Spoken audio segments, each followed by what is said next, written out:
কৃপণ। আমি ভিক্ষা করে ফিরতেছিলেম গ্রামের পথে পথে।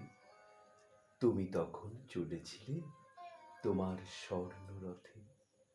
অপূর্ব এক স্বপ্ন সম লাগতেছিল চক্ষে মম। কি বিচিত্র শোভা তোমার, কি বিচিত্র সাজ।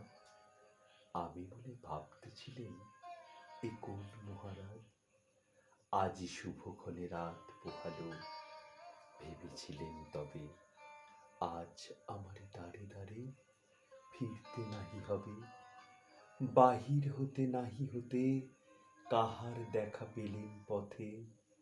চলিতে রথ ধনধান্য ছড়াবে দুই ধারে।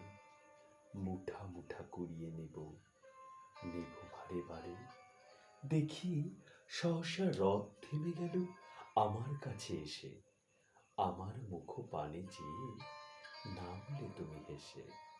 দেখে মুখের প্রসন্নতা জুড়িয়ে গেল সকল ব্যথা।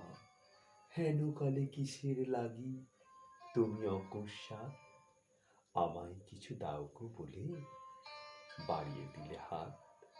মরি এ কি কথা রাজাধিরাজ, আমায় দাও গো কিছু। শুনে ক্ষণকালের তরে রইনু মাথা নিচু।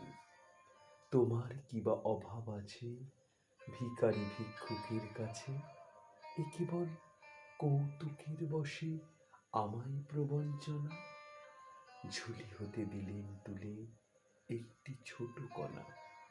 যবে পাত্রখানি ঘরে এনে উজাড় করি, এ কি ভিক্ষা মাঝে একটি ছোট সোনার কণা দেখি। দিলেন যা রাজ ভিখারিরে, স্বর্ণ হয়ে এলো ফিরে। তখন কাঁদে চোখের জলে দুটি নয়ন ভরে। তোমায় কেন দিইনি আমার সকল শূন্য করে।